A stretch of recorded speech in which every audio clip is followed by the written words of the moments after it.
talk about what was happening with his legislation, I was joined in the studio a short time ago by the Social Services Minister, Kevin Andrews.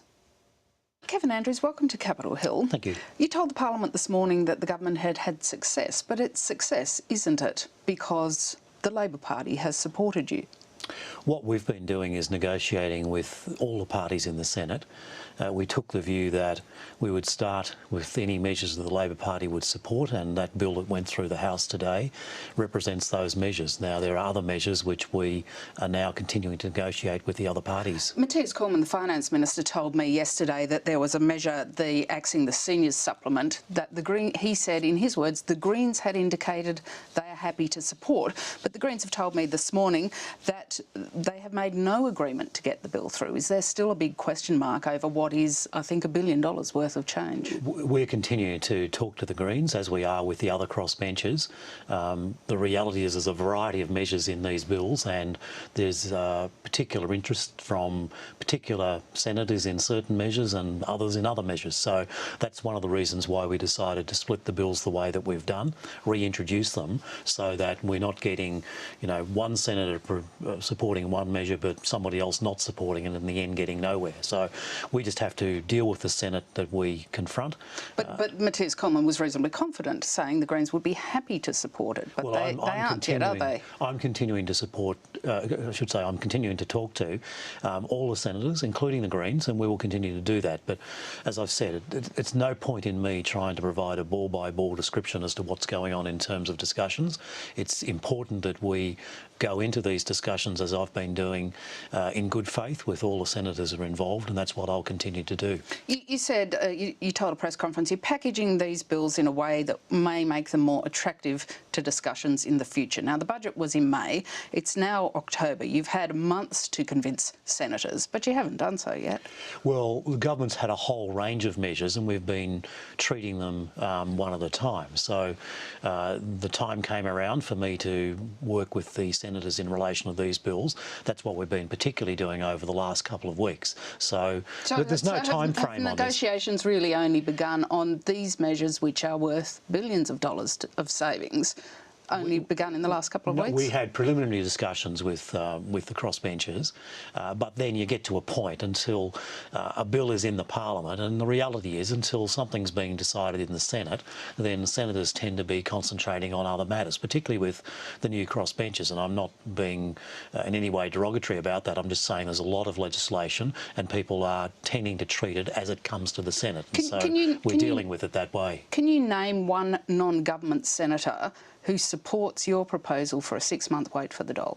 I think the important thing about that is that I haven't found anyone who doesn't support the proposition that we should be getting people into work. But now, no one, as I understand it, supports the 6-month wait. Well, we haven't finalised any of those discussions yet, and we are continuing to have the discussions. But the senators have stated their positions publicly. Labor and the Greens and Palmer United Party are opposed at all, and Bob Day and David Leyonhjelm want a 1-month wait. And what we've found is that people have said certain things, but as discussions go on, then they're resolved one way or the other. So, as I said, I'm not going to give a ball-by-ball description to what's going on, but we are in discussions, and I'm confident that if we start, as I've said, I think to you before, with the principle that it's important to get people into work, well, then we can hopefully find a way that we'll get to a position that we can support. Are you prepared to vary a measure like that, like the 6-month wait for the dole, to get something through?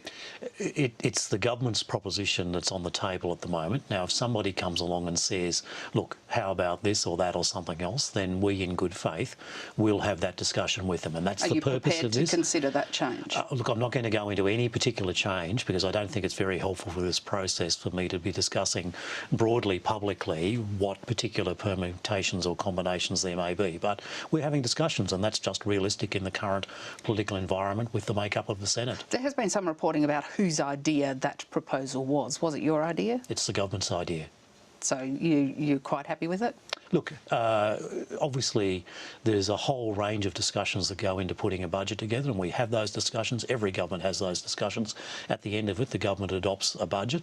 We've adopted a budget, and we believe that's the appropriate way to go forward. Have you been asked at this stage to look at any alternative savings in case you can't get some of these budget measures through? Well, alternative savings or future savings are a matter for the next budget process, and as you know, the budget process usually starts about 8 or 9 months before a budget is delivered. So sometime in the next month or so, I will, like all other departments and ministers, be turning their minds to the 2015 budget. Will you have to consider alternative savings, cutting somewhere else if you can't get these measures through? The reality is that we inherited a legacy of deficit and debt from the Labor Party, and they can deny it all they like, but the reality is that we've got to get the Commonwealth finances under control again. It was one of the 4 key things we promised to the Australian people, and we're determined to deliver on that. And that means that we do have to find some savings if we're going to get that debt and deficit under control. We're not going to be in a position where we're paying $1 billion a month in interest alone. One final question arising from your press conference. You told the press conference you don't like the burqa because it is demeaning to women. There are plenty of other things that are demeaning to women. Being paid less to do the same job at the same skill level as a man is demeaning to women. Are you doing anything about that? Well, if you look at what the government is doing in terms of things for women, the action plan for women and their children, the measures against domestic violence, which I've spoken about on many occasions, yes, we are doing things about that, and we are committed to that. And this is a country, and the point of this is a country like Australia, in our Western liberal civilisation, equality between men and women is something which is an important component of the way in which we live, and I think that's important and we should uphold it. Kevin Andrews, thank you very much for your time.